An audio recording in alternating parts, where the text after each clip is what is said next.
गीता के 10वें अध्याय का 23वां श्लोक आज हम लोग चिंतन के लिए अपने समक्ष रख रहे हैं। उससे पहले श्लोक में भगवान श्री कृष्ण ने कहा था कि मैं वेदों में सामवेद हूं। तो अनेक तरह के प्रतीकों का माध्यम लेकर अपनी विभूतियां समझाई कि ईश्वर को कहाँ कहाँ किस किस रूप में व्यक्ति देखे समझे। वह परमेश्वर जो सर्वव्यापी सत्ता है, उसके लिए उसकी विभूतियां, उसके जो प्रतीक हैं, उनका बड़ा महत्व है। और देखा जाए तो कुछ ही प्रतीकों का वर्णन भगवान श्री कृष्ण ने किया, लेकिन संसार की हर वस्तु परमेश्वर को इंगित करती है।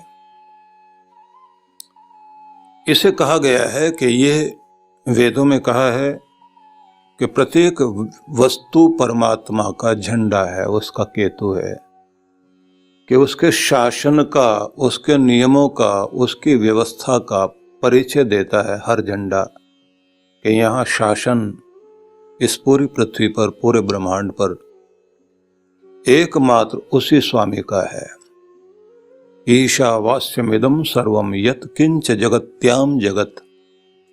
सर्वव्यापी परमात्मा एक ही है जो पूरे जगत का स्वामी है। इसलिए अलग अलग तरह की चीजें बताते हुए यह समझाया गया कि मैं कहाँ कहाँ किस किस रूप में हूं। ये मेरी विभूतियां हैं, मेरी सत्ता का परिचय है। विशेष रूप से मेरी सत्ता के परिचय को, जिसे तुम ध्यान के द्वारा जिसको अपने चित्त में लाओगे और जिसके माध्यम से तुम मेरे और आओगे। तो इसलिए जब ये कहा गया कि मैं वेदों में सामवेद हूं, तो परमात्मा तो है ही ज्ञान स्वरूप, जिसको कहा गया अग्ने नय सुपथा राय अस्मान विश्वानि देव वयुनानि विद्वान। ज्ञान स्वरूप परमेश्वर हमें सुपथ पर लेकर चलो। जिस तरह से आपने ज्ञानी विद्वानों को, पूर्ववर्ती विद्वानों को सुपथ दिया, वैसा ही मार्ग हमें भी दो, राय अस्मान, और हमें समृद्धि से भरपूर कर दो। तो स्थान स्थान पर परमेश्वर को अग्नि स्वरूप, ज्ञान स्वरूप कहा है। लेकिन वहां ज्ञान कोरा ज्ञान ना हो जाए, तो इसलिए वह ज्ञान जो आपको स्वर के माध्यम से ईश्वर से जोड़ता है, तो इसलिए कहा कि साम के स्वर, छंद, ताल, संगीत जो ईश्वर प्राप्ति के लिए, मन को एकाग्र करने के लिए, लीन करने के लिए महत्वपूर्ण होता है, कि तुम ज्ञान के उस रूप को मुझे समझो कि जिस ज्ञान में तुम आनंदित होकर ताल में, स्वर में, गीत में झूमते हुए मुझ में एकाग्र हो जाते हो, वह साम मैं हूं। इसको हम इस रूप में भी मान सकते हैं कि स्वयं श्री कृष्ण ने अपने ज्ञान को गीत के रूप में दिया। इसलिए उनकी जो ज्ञानांजलि है, जो उन्होंने संसार को दी, वो गीत है, गीतिका है, गीता है, जीवन गीता है। तो इससे यह समझ में आता है कि श्री कृष्ण, गीता के जो कृष्ण है, वो गीत को, संगीत को, बांसुरी हाथ में लिए हुए हैं, चक्रधर हैं, तो संगीत को बहुत महत्व देते हैं। संगीत का पूरा स्वरूप ही, संगीत जिनके लिए बह रहा है वो कृष्ण ही है, और जिनसे बह रहा है वो भी कृष्ण है।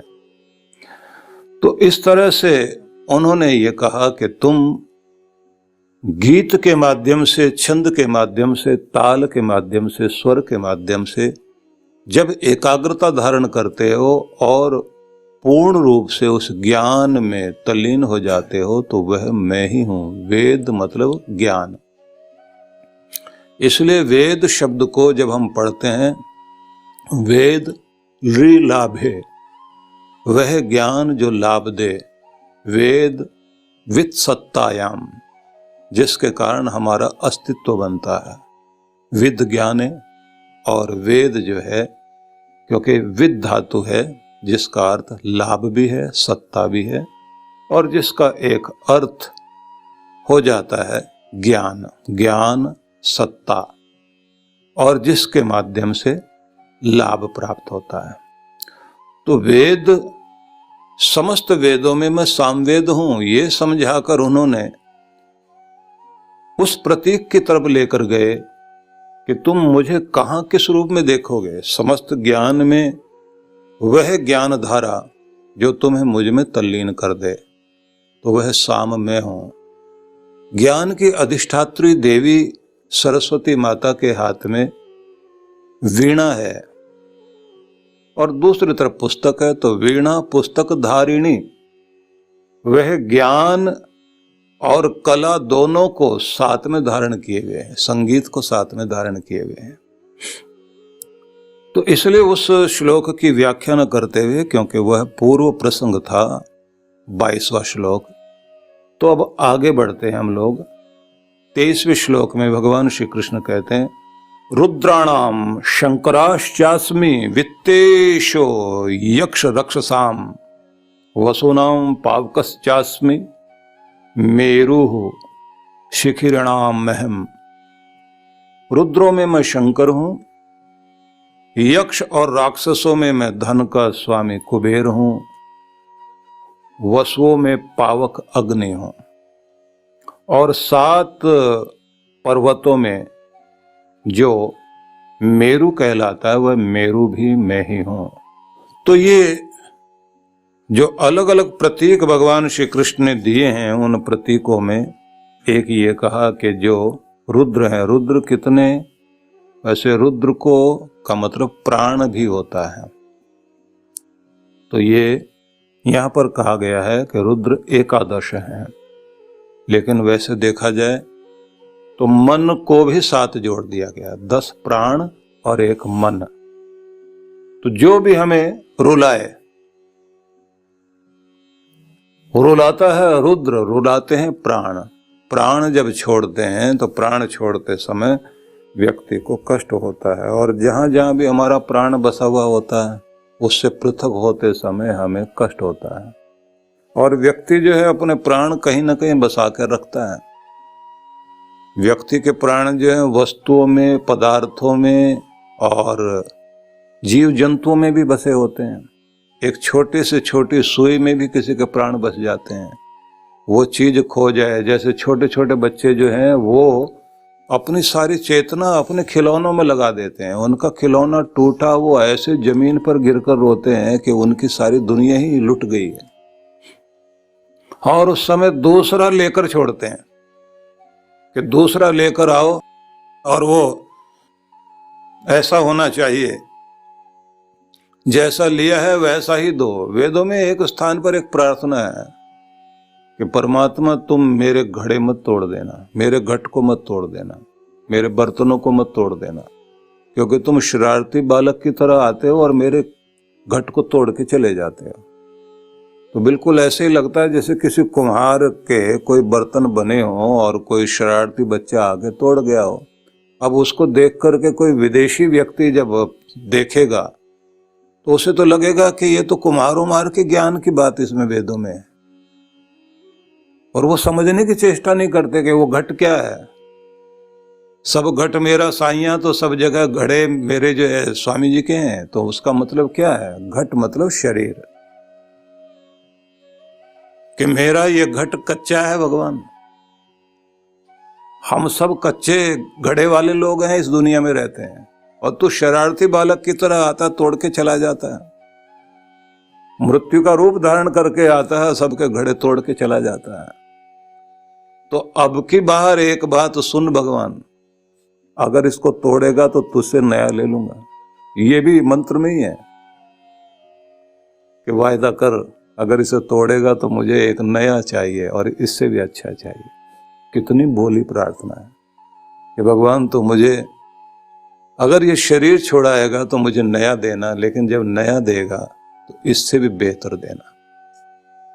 एक और मंत्र है जहां कहा पुनर्मन पुनः प्राणा पुनः चक्षु, तुम मुझे फिर से नए प्राण दे, नया मन दे, नया आत्मा बना दे। मेरा मतलब मेरी आत्मा को परिवर्तित कर दे, उसमें नयापन ला दे, नई उम्र दे, मुझे नई जिंदगी दे।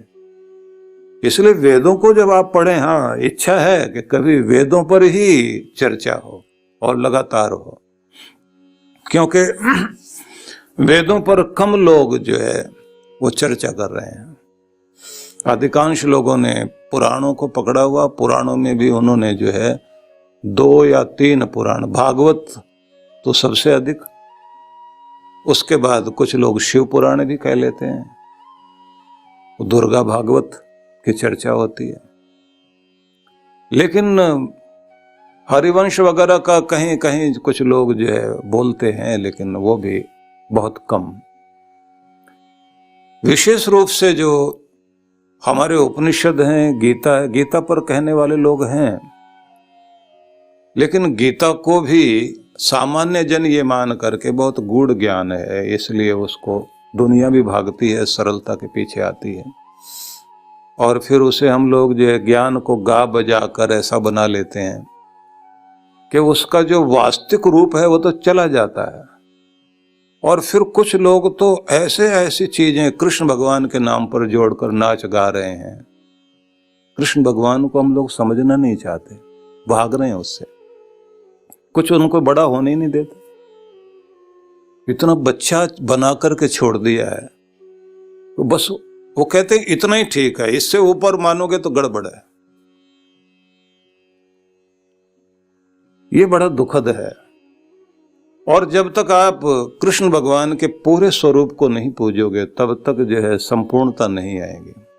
और मैं तो एक बात मानता हूं कि द्वापर युग में भगवान श्री कृष्ण ने अपनी लीला में झांकी के द्वारा ये दर्शा दिया कि आने वाले युग में तुम्हें जीना कैसे चाहिए। तो तुम्हें शकुनी भी मिलेंगे, क्या करोगे तुम? तुम्हारे सामने दुर्योधन जैसे लोग आएंगे, और आश्चर्यजनक बात यह होगी कि जहां 2 चीजें बटी हुई होती हैं कि ये शत्रु और ये मित्र, वहां तो आप संभल भी जाएं। जहां मित्र ही, रिश्तेदार ही शत्रु बन के बैठा है, और आप भावना में आकर कह रहे हो तुम तो मेरे भाई हो, और वो कहता है भाई तो है ही नहीं, तुम कहां के भाई, और बार बार निकालता है बाहर, जुआ खेलेगा, बाहर कर देगा। 12 साल के लिए जाओ, 13वें वर्ष में तुम्हारी ये हालत होगी, छिपते घूमो। तो ऐसे रूप में जो है इतनी चालाकियों वाला संसार तुम्हारे सामने आएगा, उस समय में क्या व्यवहार करोगे? कृष्ण कहते हैं बस धर्म नहीं छोड़ना,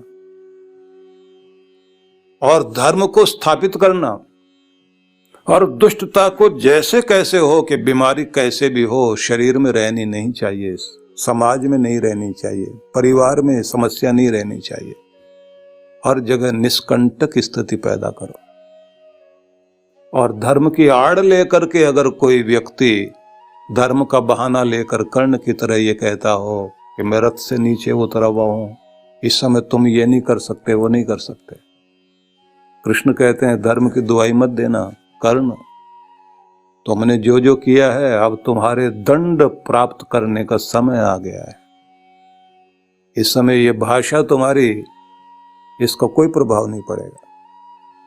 और जब तक आप इस तरह से काल यवन जैसे व्यक्ति से लड़ने के लिए अपने अंदर वो चतुराई नहीं लाओगे, और जरासंध को पछाड़ने के लिए जब तक ऐसे व्यक्ति को आगे नहीं करोगे जो उसका मुकाबला कर सके, और छिपकर बैठे हुए दुर्योधन को जलाशय के अंदर गुफा में जहां वो अंदर छुप के बैठ गया था, वहां से निकालने के लिए बाहर लेकर आए कि ये जब तक रहेगा, ये फिर से कैंसर का अगर थोड़ा सा भी असर शरीर में रह गया, वो फिर गड़बड़ करेगा, बहुत जल्दी पैदा हो जाता है।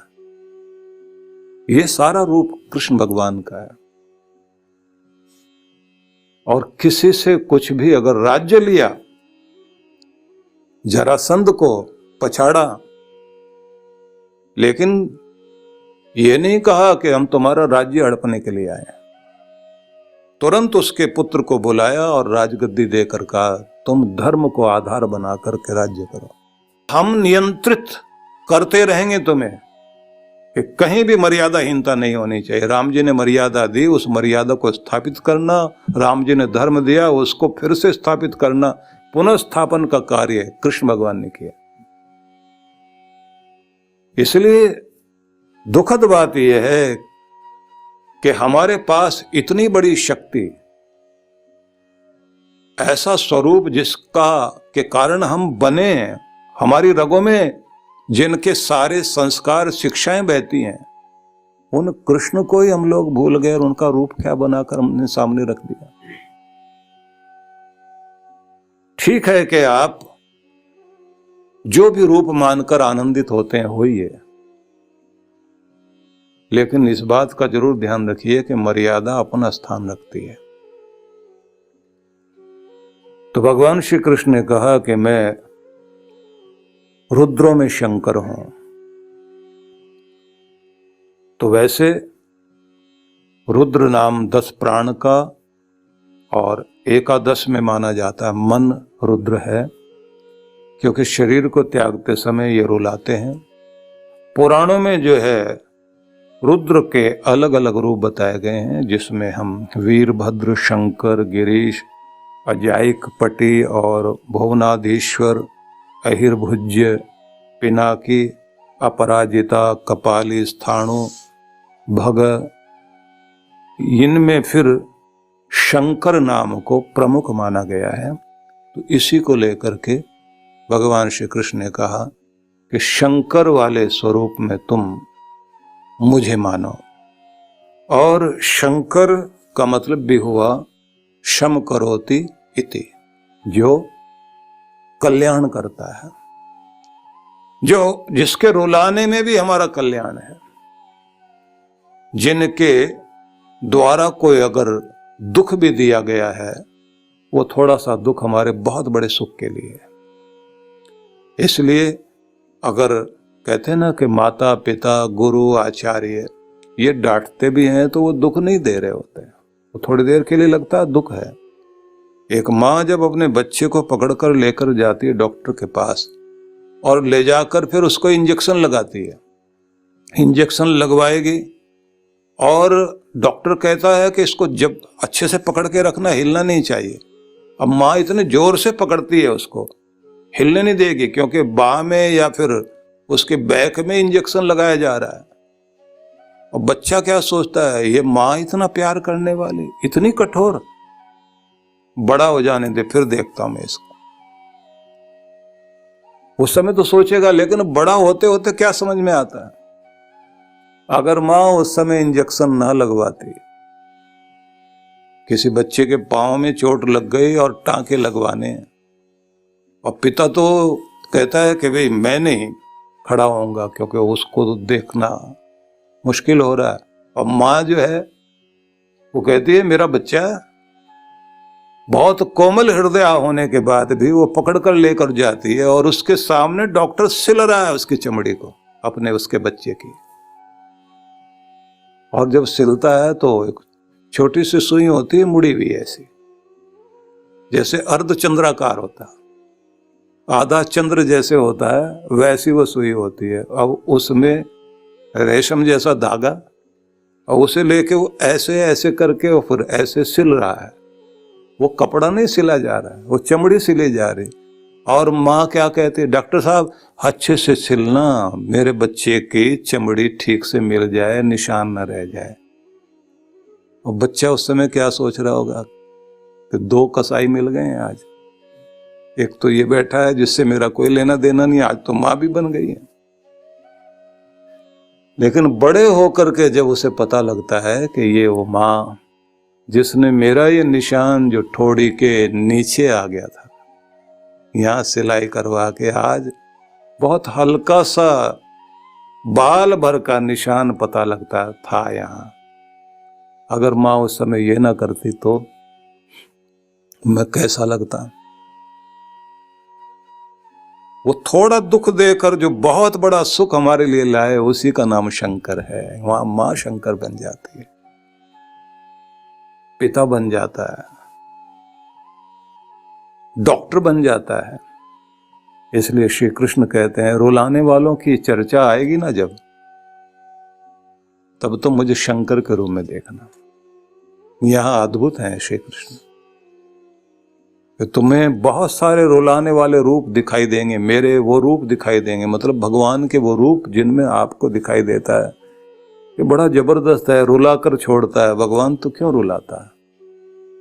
तो कृष्ण कहते हैं कि जब तुम रुलाने वाले रूप को भगवान के याद करोगे तो फिर शंकर को याद करना, जो रुला करके आपका भला कर दे, वो शंकर मैं ही हूं। 23वें श्लोक में हम लोग रुद्राणाम शंकरास्यास्मि, मैं रुद्रों में शंकर हूं, एक वह प्रतीक भगवान ने सामने रखा कि जिस प्रतीक में आपको महसूस होता है कि क्या भगवान प्यार करने वाला गीत है, संगीत है, इंद्रियों में मन है, ये सारी चीजें कही गई थी कि कृष्ण तुम तो बहुत प्यारे हो, भगवान तुम तो बहुत प्यारे हो, तुम तो गीत हो।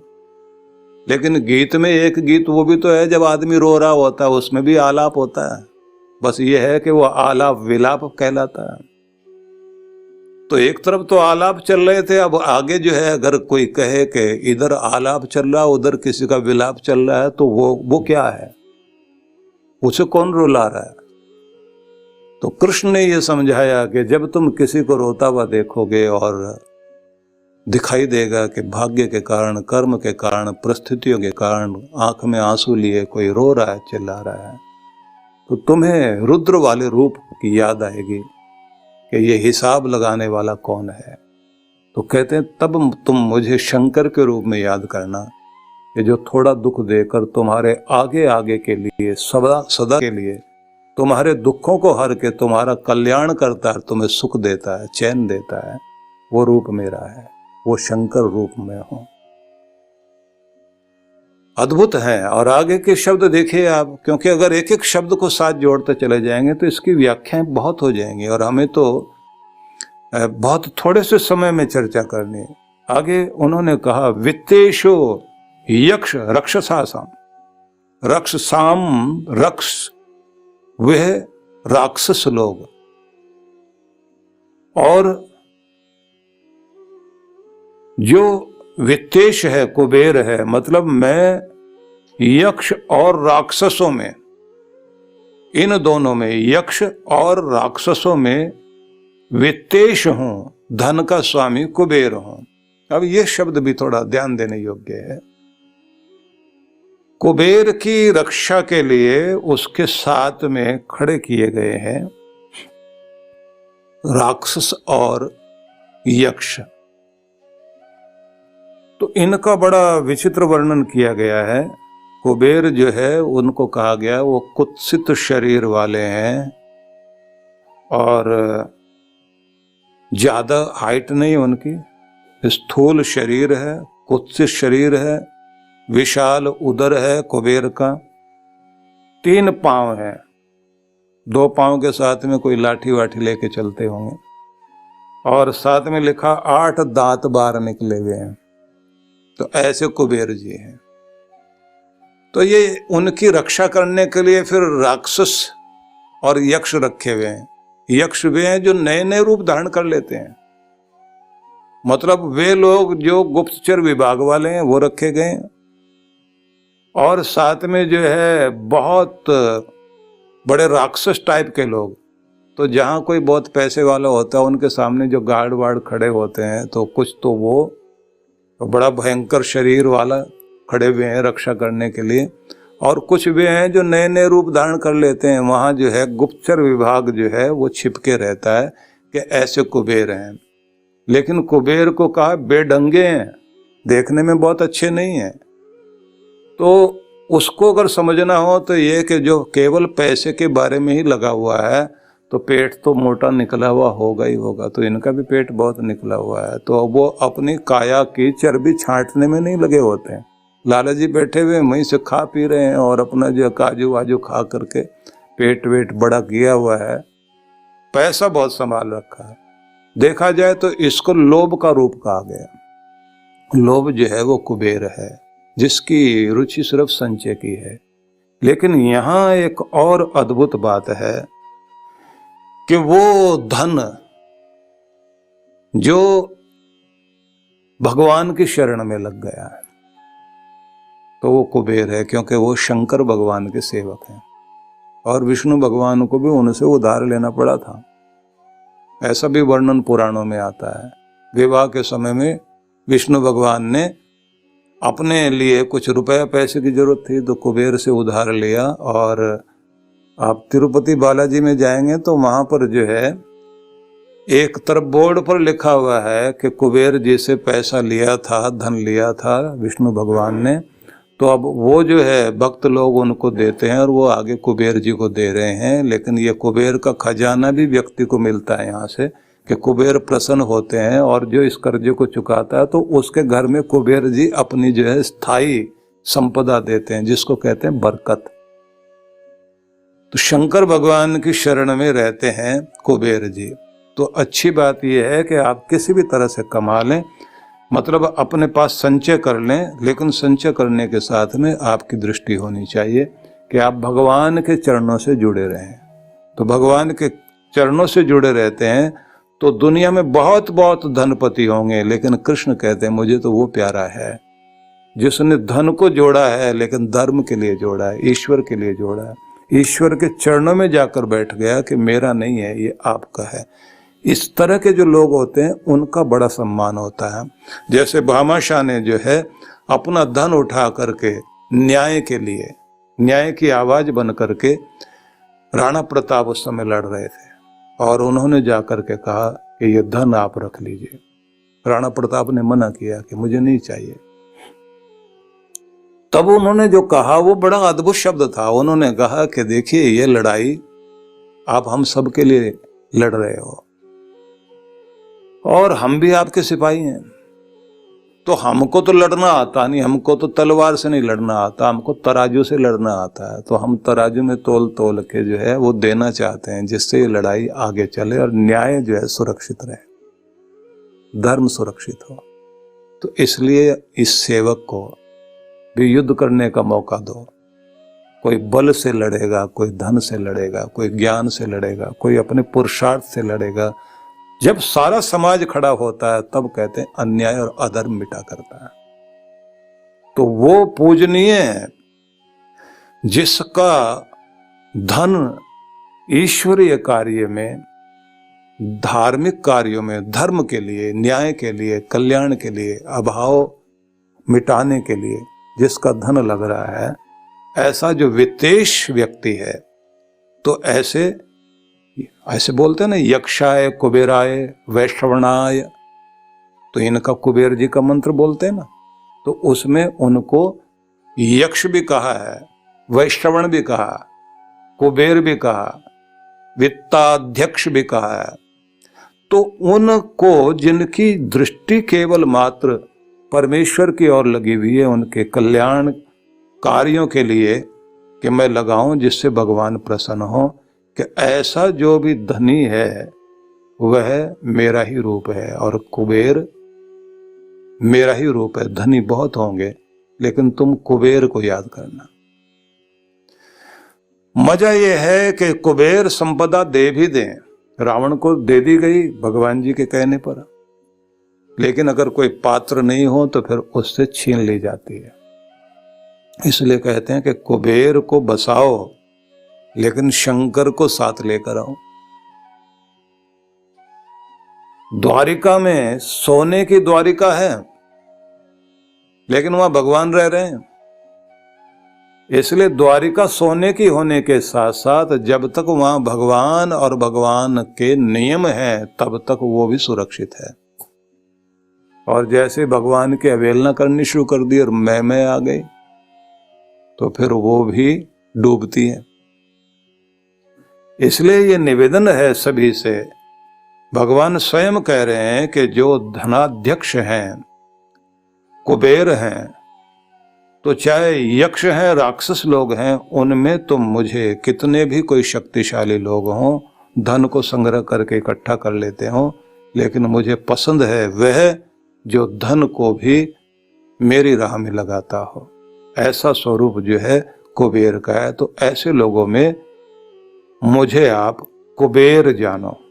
धन का स्वामी कुबेर भी मैं ही हूं। वसुनाम पावकः चास्मि। फिर आगे कहते हैं कि वसुओं में मैं पावक हूं, अग्नि हूं। तो जो वसु कहलाते हैं, उन 8 वसु जो बोले जाते हैं, तो पृथ्वी, जल, अग्नि, वायु, आकाश, सूर्य, चंद्र और नक्षत्र। इन 8 वसुओं को अगर देखना हो तो इनका एक वर्णन और भी किया गया है। एक वर्णन ये किया गया है कि 6 ऋतुएं ये भी वसु हैं, मतलब ऋतुओं को 8 माना गया है। अब कहीं पर भी 8 नहीं होती, 6 ही होती हैं, लेकिन उन्होंने कहा वसु ऋतुएं हैं और वो 8 हैं। कैसे? बोले 6 तो बाह्य हैं और 2 आंतरिक हैं। आंतरिक कौन सी हैं? बोले मन की हैं। मन की 2 ऋतुएं होती हैं। बोले एक का नाम सुख है और एक का नाम दुख है। और बोले और कोई ऋतु आए ना आए, ये दोनों तो जरूर आती हैं, और इतने कमाल की आती हैं, थोड़ी थोड़ी देर में दोनों ही आती रहती हैं। आदमी बैठे बैठे ही अगर उसका पांव अकड़ जाए तो दूसरी ऋतु आ गई, दूसरा मौसम आ गया। आपको बैठे बैठे जो है ना, कोई चींटी काट जाए तो 1 मिनट में मौसम बदलता है। बोले ये 6 मौसम तो तुम जानते हो, लेकिन 2 मौसम और हैं, वो भी वसु ही हैं, और असली वाले वही हैं, क्योंकि अंदर वो हैं, बाहर वाले तो 6 हैं। तो ये 6 ऋतुएं जो आती हैं, तो इनको और इनको साथ में कहा ये षड रस हैं। तो जितना भी आप कुछ खाओ पियोगे, उनमें 6 तरह के रस होते हैं जिनको व्यक्ति खाता है। साधु सन्यासियों के लिए कहा जाता है, जो बेचारे तप कर रहे होते हैं, तो वो अपने कमंडल में सारी चीजें इकट्ठी, हलवा भी डाल दिया, सब्जी वब्जी डाली, चावल डाल दिए, तो वो क्या तमाशा बना दिया। अब उसको वो कहते हैं षड रस व्यंजन, कि ये खाओ बैठ के। उसको तो देख के आदमी भाग जाएगा। वो बेचारे खाते हैं, आनंद लेते हैं। वो कहते हैं कि ये जो जीभ है ना, यहां से लेके आखिर तक, आखिरी तक बस वहीं तक झगड़ा है। बोले उससे आगे कोई झगड़ा नहीं, आगे तो सारे एक ही हो जाते हैं।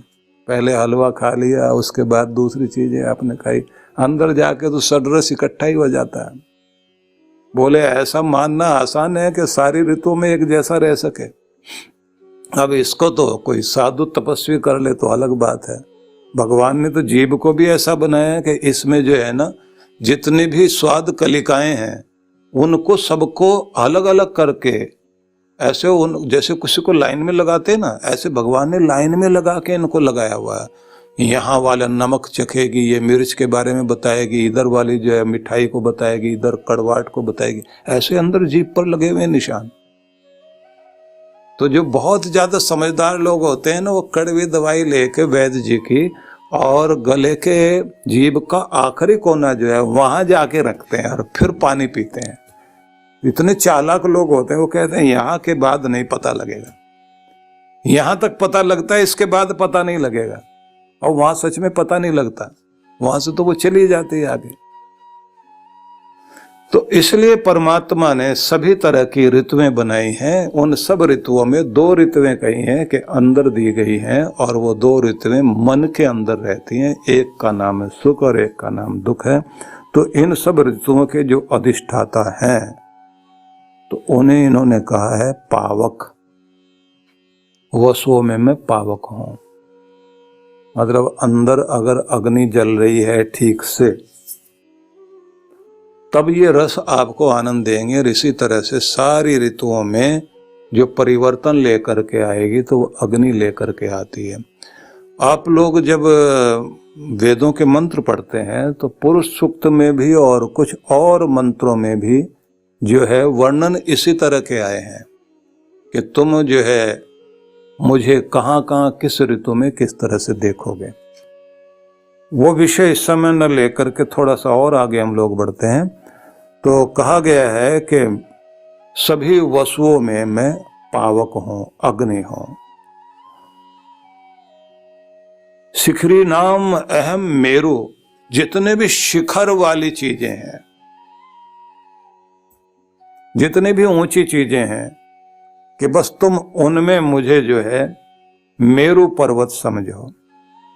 अब मेरु शब्द जो है, ये मेरु पर्वत, ये पुराणों में इसका बहुत वर्णन है और हिंदू भूगोल शास्त्र में इसे विश्व का मध्य बिंदु कहा गया। और ये कहा गया कि यहाँ देव रहते हैं। इसकी ऊंचाई को कहा गया है कि ये 7 मील की ऊंचाई मानी गई है। इसके शिखर से सब ओर से गंगा बहती है, ऐसा पुराणों में वर्णन है। तो इससे ये भी कहा गया है कि ये जम्बू द्वीप में है, इसके बाद नीचे सप्त द्वीप हैं। और फिर हम लोग जो पाठ करते हैं जम्बू द्वीपे भरतखंडे, तो ये जो संकल्प लिया जाता है उसमें भी यही कुछ वर्णन है कि यहाँ से हम लोग जो है इस भरतखंड में, जम्बू द्वीप में, इस स्थान में, इस आर्यवर्त में जो ये भाग माना गया है कि जितने भी शिखर हैं उन सबसे ऊंचा शिखर, तो ये क्या हो सकता है? तो इसको हिमालय माना जाएगा। और हिमालय में भी जो आपका कैलाश भाग है उसी को मेरु कहा जाता है और इसी का रूप माना जाता है कि मध्य बिंदु है। इसी को मानते हैं कि ये श्रीयंत्र वाला रूप है। और यहाँ से गंगा प्रवाहित होती है, तो इसको ही मानते हैं कि प्रत्येक व्यक्ति के शरीर में भी इसी तरह से चीजें हैं। तो वो चीजें क्या हैं? तो कहा 7 मील की ऊंचाई है। तो आपके सप्त चक्र, इन 7 चक्रों से कहते हैं गंगा बहती है और ये सप्त द्वीप आपके बने हुए हैं। तो ये तो हो गया आध्यात्मिक परिचय।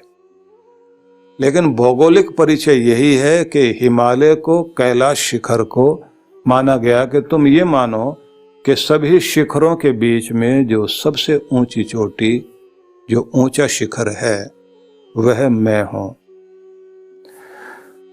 थोड़ी चीजें दुखद रही हमारे देश में, जैसे वो जॉर्ज एवरेस्ट थे अंग्रेज, उनके अंतर्गत हमारे देश के एक व्यक्ति थे, एक साइंटिस्ट थे जो साउथ इंडियन थे। उन्होंने जो है हिमालय की एक चोटी को सबसे ऊंचा गिना और गिनने के बाद अपनी गणना लगा करके उन्होंने बताया कि सबसे ऊंचा शिखर ये है। उस अंग्रेज ने उसको जो है सारा देखा। देखने के बाद, क्योंकि वही जो है पूरी टीम का उस समय प्रमुख व्यक्ति वही था, हेड वही था, उसने कहा कि ये बात तुम्हारी गणना बिल्कुल ठीक है, तुम्हारा हिसाब किताब बिल्कुल ठीक है, तुमने बिल्कुल ठीक सब जांच लिया, अब इसको मेरे नाम से जाना जाना चाहिए। और उसने फिर अपना नाम जोड़ दिया उस पर। अब उस चोटी का नाम एवरेस्ट चोटी हो गया। तो हमारे सारे नाम जो चले आने चाहिए, हमारे यहाँ खोजे हुई हैं, उनको भी इन लोगों ने अपने नाम पे रख दिया। और दुनिया में होता है कि कमजोर की बात नहीं मानी जाती। जिनका राज्य हमारे ऊपर था वो कहीं पर कुछ भी नाम रख लें। अब एवरेस्ट फतेह करने के लिए लोग जानते हैं क्योंकि अंग्रेज ने अपना नाम वहां जोड़ रखा है। यहां नाम जो है वो मेरु है और आपके यहां माना जाता है कि आपका जो सुमेरु है, जहां पर भगवान शिव विराजमान है, वो आपका ब्रह्मरंध्र है। कृष्ण भगवान कहते हैं कि सब शिखरों में मैं मेरु हूं। अब और अधिक व्याख्या न करके, क्योंकि अब हम लोग सिर्फ एक ही श्लोक तक पहुंचे हैं अभी, तो आपको मैं ये कहना चाहूंगा कि एक एक शब्द को भगवान श्री कृष्ण ने जिस तरह से जोड़ा है और उनको मिलाकर कहा है। ये बहुत अद्भुत है। और इसमें जहाँ से शंकर भगवान का वर्णन किया गया है तो सिर्फ वो रुलाने वाले नहीं बल्कि लय करने वाले भी हैं, परिवर्तन देने वाले जो हैं, कि जो इस दुनिया में परिवर्तन करते हैं वो शंकर ही है, वो मैं ही हूँ। रुद्र परिवर्तन का प्रतीक है और कोई भी परिवर्तन किसी को अच्छा नहीं लगता। बदलाव की बात आ जाए तो आदमी एकदम घबरा जाता है, क्योंकि अपने कंफर्ट जोन से कोई भी बाहर नहीं जाना चाहता। लेकिन भगवान श्री कृष्ण ने जिस तरह से वर्णन किया है कि संसार का लय में लीन करने वाला स्वरूप जो रुद्र है, उसमें तुम मुझे शंकर मानो, जो तुम्हारे कल्याण के लिए तुम्हारा परिवर्तन करता है। एक छोटे से बीज को कहा कि मिटो, अंकुर बन जाओ। अंकुर को कहा तुम भी मिट जाओ, पौधा बन जाओ। पौधे को कहा कि तुम अपने अंदर एक और नया रूप लेकर आओ, कि तुम्हारे अंदर फूल खिल जाए। फूल को भी कह दिया तुम भी मिट जाओ, तो क्या करूं, फल बन जाओ। फल को कहा तू भी मिट, क्या करूं, बीज बन जाओ। बीज बन जाओ कह दिया तो बीज बन गया। बोले अब क्या होगा, बोले फिर मिट जाओ। क्या करना है, फिर अंकुर बन जाओ। कि ये जो लय चला रहा है ये जादूगर, वो परिवर्तन करने वाला रुद्र शंकर, तो मुझे ही मानो। मैं शंकर पर इसलिए ज्यादा अटक जाता हूं क्योंकि हम लोग शिव जी को ज्यादा, वैसे तो सारा रूप जो है एक ही अलग अलग नामों में पूजा जाता है, लेकिन कुछ होता है ना अपने लिए कि आपके इष्ट देव कौन है, तो जो उनके इष्ट देव होते हैं तो घूम फिर के वही आता है। जैसे वो किसी ने कहा ना कि 2 और 2 क्या होते हैं, तो भूखा आदमी कहता 2 2 4 रोटी होते हैं। अब किसी ने कहा 4 होते हैं, ये बोलो ना रोटी क्यों जोड़ते हैं, बोले उसी की तो जरूरत है, तुम्हारी गिनती का क्या करेंगे हम। तो असली बात यही है कि हम घूम फिर के वहां आ जाते हैं। लेकिन फिर महिमा कृष्ण की है कि सभी जितनी भी चीजें दुनिया में रुलाती हैं, परिवर्तन देती हैं, लीन कर देती हैं, उनमें जो शंकर वाला रूप है जो तुम्हारे कल्याण के लिए है, कि तुम बस वो मुझे मानो, वो